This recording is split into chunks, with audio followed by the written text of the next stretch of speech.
You are about to hear a telephone conversation between a man and a woman about a rental property. First, you have some time to look at questions 1 to 7.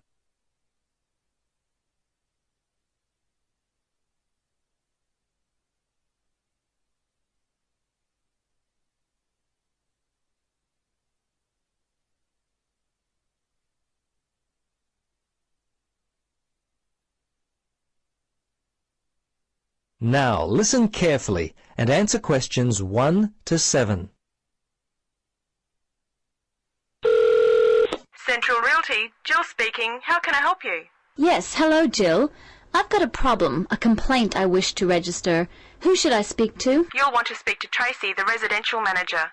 Just a moment and I'll put you through. Thanks. Hello, this is Tracy. I understand your rent is going to be increased. Yes, this is why I'm calling. I was told that my rent would not be increased for the length of my 6-month contract, which I signed only 4 months ago. What's going on? Is my landlord allowed to do this? I see. Yes. Okay. That seems strange. Look, can I take down some of your particulars and I'll register a formal complaint to the landlord on your behalf? Yes, sure, that'd be good. Firstly, name and address, contact details. Yes, Jane McSweeney. That's McSweeny. 3 Mauger Street. That's Maugher Street. Windaree, 3355. And the phone there? Yes, you can contact me on 334756 extension 3176. I generally arrive home by 6 o'clock in the evening, so you can call me around that time, but not after 9. Oh, sorry, 8:30, because that's the time I leave for work. Okay, so I should note down that the problem is that your landlord wants to raise your rent. And when did you first move in? Yes, well, the contract began on August 1st, and... Oh, hang on. Sorry, that's the ending date. We actually moved in on February the 1st. Before you listen to the rest of the conversation, you have some time to look at questions 8 to 10.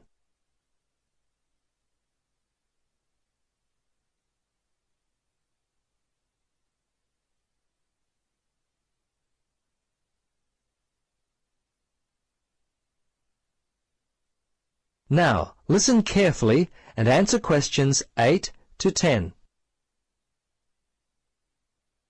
Okay, good. Now, if need be, you will have to send a letter to the Rental Tenancy Board.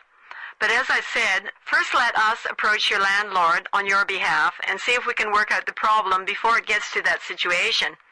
I'd be very surprised if you have to send a letter.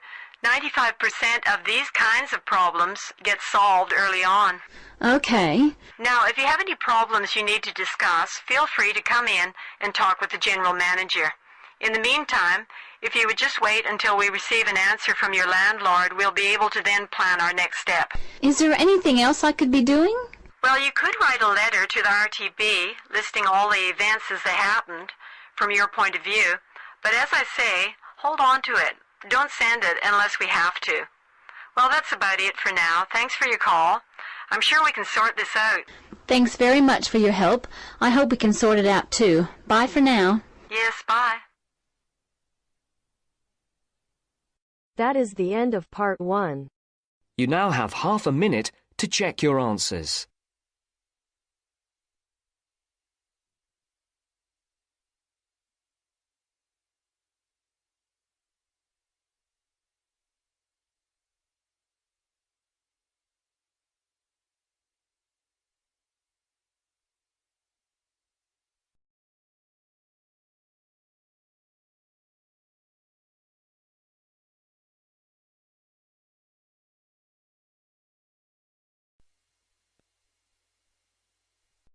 Now turns to part 2. Part 2.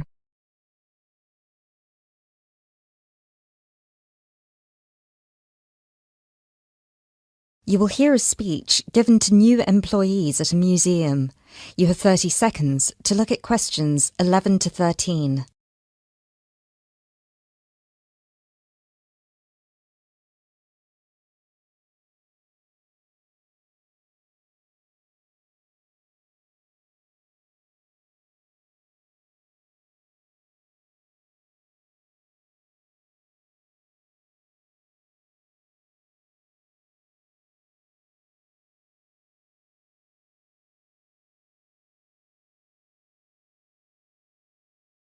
Allow me to introduce myself.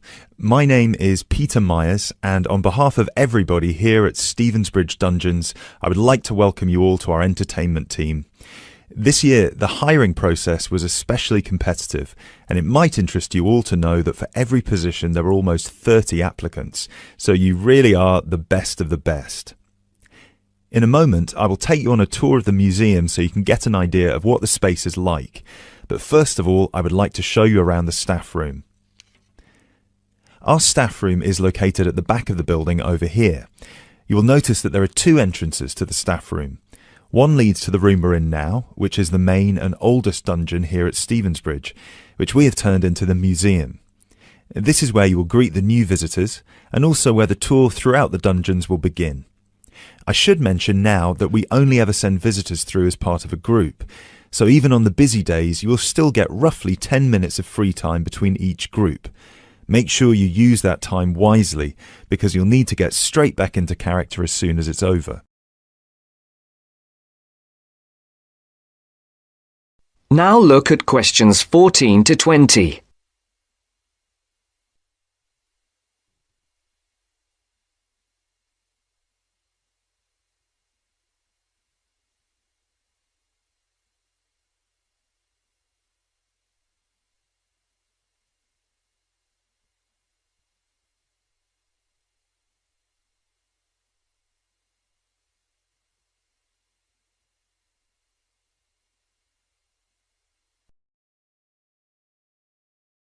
Right, follow me and I'll show you the layout of the museum.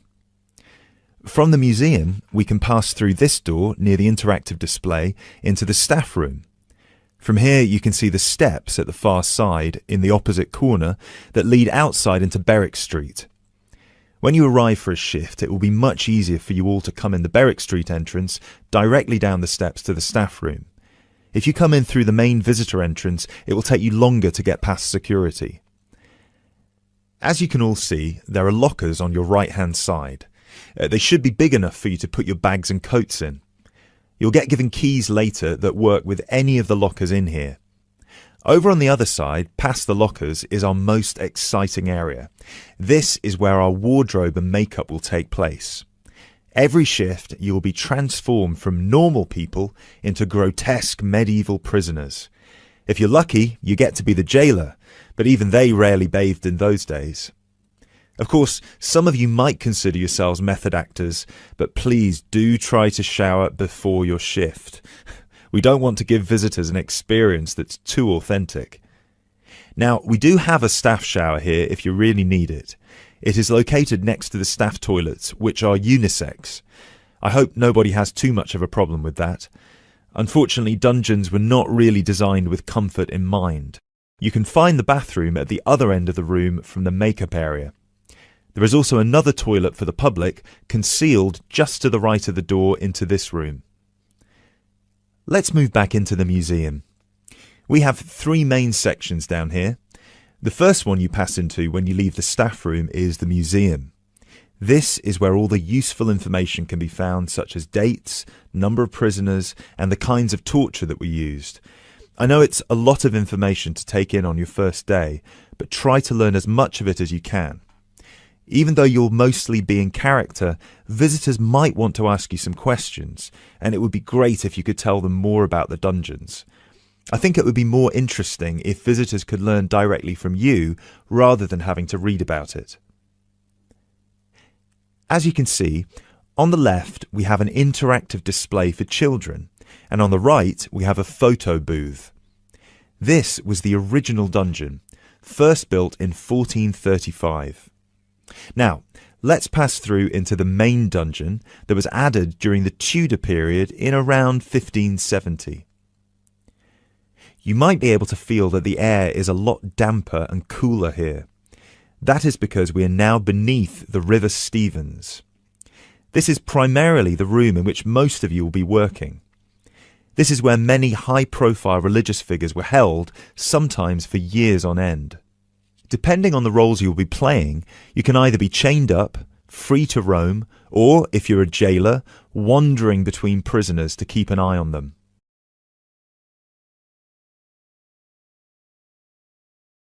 Now we will pass into our third and final section, the prison cells. Over here, you can see there are some wooden stocks and a fake gibbet. Don't worry, I can see a couple of you looking concerned.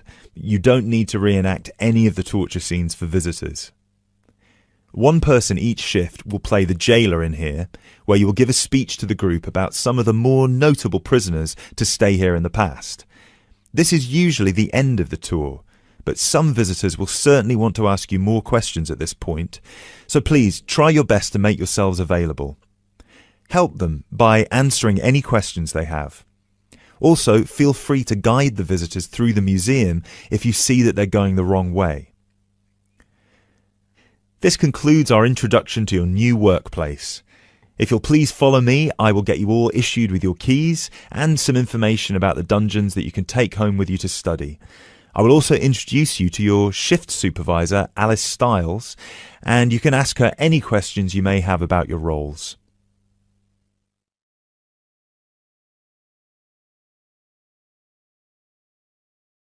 That is the end of part 2.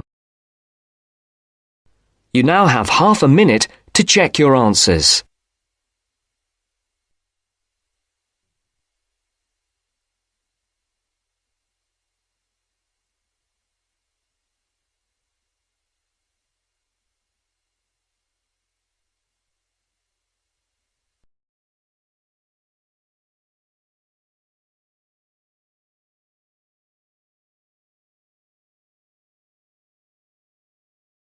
अगर listening के साथ साथ आप speaking की भी practice करना चाहते हैं तो हमारी अपनी एप्लीकेशन है बेबी कोड आइल्स, प्लीज डाउनलोड करो।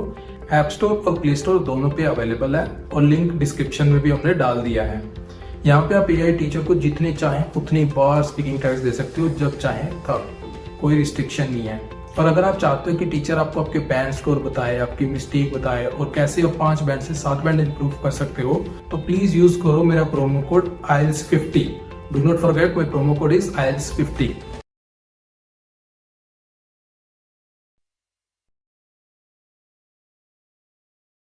Now turns to part 3. Part 3. You will hear a conversation between a university student and a librarian about using the city archives. First, you have some time to look at questions 21 to 24.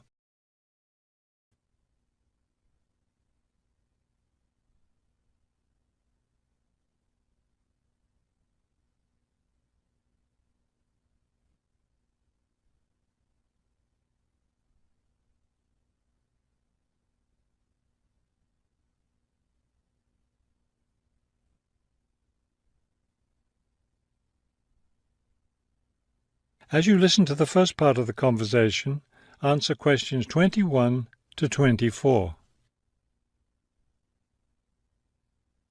Hello. I was wondering if you could give me some information about using the archives? I'd be happy to. Are you a resident of the city? Actually, I live just outside the city, but I study at the university downtown. That's fine. All you need to do is show your university identification card, and you can use the archives at no charge, as long as your ID card is current, of course. Yes, it's valid. So I don't have to pay anything? No, city residents pay an annual fee, but students can use the archives for free. Everyone else needs to get special permission from the director, but that doesn't apply to you, of course. Oh, good. I was also wondering about the schedule. I have classes every day, Monday through Friday, and I also have a part-time job, so I could really only use the archives on weekends. That's not a problem at all. We're open all weekend. Actually, the only day we're closed is Monday, so you can come any day, Tuesday through Sunday. Are you open in the evenings? Yes, we're open from 9:30 in the morning until 8:30 in the evening. That will fit my schedule well. Before you hear the rest of the conversation, you have some time to look at questions 25 to 30.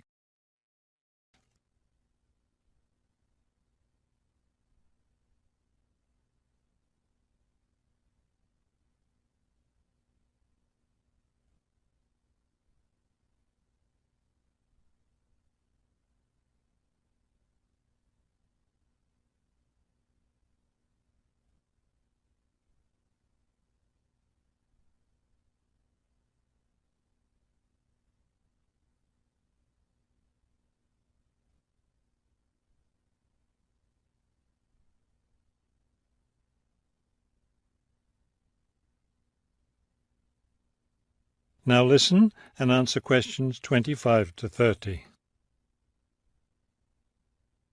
Is there something else I can help you with? Yes. One thing I'll be needing to see for one of my class projects is old photographs. Do you have photographs of the city in the 19th century that I could look at? Yes, we store all the photographs in the basement. Those stairs over there will take you down to the photography collection. Just tell the librarian there what you're interested in, and he'll help you. Those would be 19th century photographs? Yes, the entire collection is there. Now, if you're interested in seeing documents from the 19th century, those are right here on the ground floor. I would like to see some of those documents. Does that collection include newspapers too? No, all the newspapers from the earliest ones in the 18th century up to the current time are on the second floor. Here, let me just give you this map of the archives and you'll be able to find whatever it is you need. Thank you. Oh, I see you have a whole room devoted to maps. Yes, on the third floor. That's great, because one thing I need to do is look at how the city has developed over time. I'm sure you'll find a lot of helpful information there. Of course, some of the maps are several centuries old, so generally visitors are only allowed to see photographic reproductions of them. That shouldn't be a problem. What's this on the fourth floor? Ogden's Woolen Mill. As I'm sure you know, Ogden's Woolen Mill was the major entity responsible for the growth of this city in the 19th century. The Ogdeniers gave money for the archives to devote an entire floor to information about the history of the mill. Will I be able to find information about the Ogden family there? Photographs, personal papers, things like that? Probably the family photographs are stored downstairs in the photography collection. The personal papers would be on the fifth floor, where we keep all the personal papers of famous residents of our city. Thank you so much for your help. I'll be able to do a lot of my research here.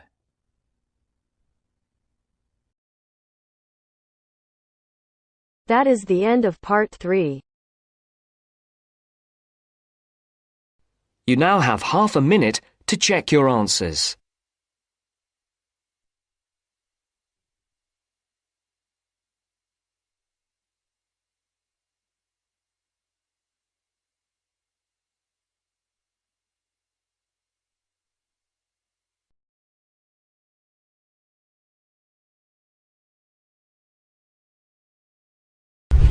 अभी तक baby code app download नहीं की तो यहाँ पे सिर्फ speaking listening reading writing सारे के सारे फ्री में मॉड्यूल अवेलेबल है, वो भी लेटेस्ट कंटेक्स्ट के साथ। और तो यहाँ पे आईएलटीएस की लाइव क्लासेस भी देते हैं आईटीपी अप्रूव्ड टीचर फ्री में। तो प्लीज डाउनलोड करो, ट्राई करो और अपने दोस्तों के साथ शेयर करो ताकि ज्यादा से ज्यादा बच्चों तक ये बात पहुंच सके।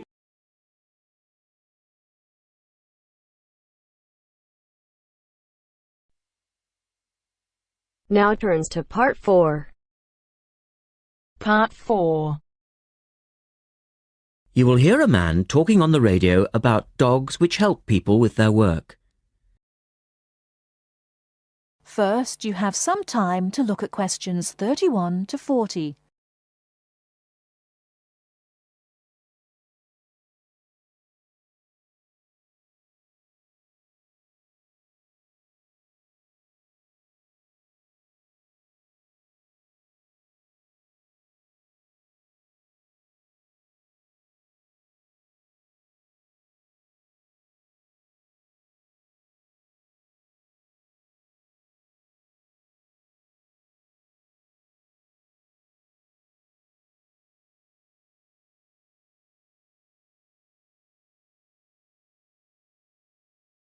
Now, listen carefully and answer questions 31 to 40.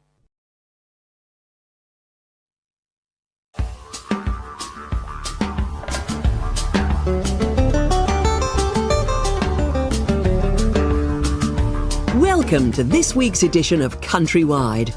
And today, we're taking a look at a number of different breeds of working dogs. And here to report on the dogs with jobs is Kevin Thornhill. Thanks, Joanne. Well, yes, dogs with jobs is the subject of today's program. Dogs have earned themselves a reputation over the centuries for being extremely loyal. And here's a little story which illustrates just how loyal they are. Just outside the country town of Gundagai in Australia is a statue built to commemorate a dog which sat waiting for his owner to return to the spot where he'd left him. Well, the story, which was immortalised in a song, has it that the poor dog died waiting for his master, 5 miles from Gundagai, which is where they built the statue. Now that's what I call loyalty. Well, because of their loyalty and also their ability to learn practical skills, dogs can be trained to do a number of very valuable jobs. Perhaps the most well-known of working dogs is the Border Collie sheepdog. Sheepdogs which work in unison with their masters need to be smart and obedient, with a natural ability to herd sheep. Some farmers say that their dogs are so smart that they not only herd sheep, they can count them too. Another much-loved working dog is the guide dog, trained to work with the blind. Guide dogs, usually Labradors, need to be confident enough to lead their owner through traffic and crowds, but they must also be of a gentle nature. It costs a great deal of money to train a dog for this very valuable work, but the guide dog associations in the UK, America and Australia receive no government assistance, so all the money comes from donations. Another common breed of work dog is the German Shepherd. German Shepherds make excellent guard dogs and are also very appropriate as search and rescue dogs, working in disaster zones after earthquakes and avalanches. These dogs must be tough and courageous to cope with the arduous conditions of their work, and so that they can be sent anywhere in the world to assist in disaster relief operations, effective dogs and their trainers are now listed on an international database. When you arrive at an airport here, you may be greeted in the baggage hall by a detector dog, wearing a little red coat bearing the words "Quarantine."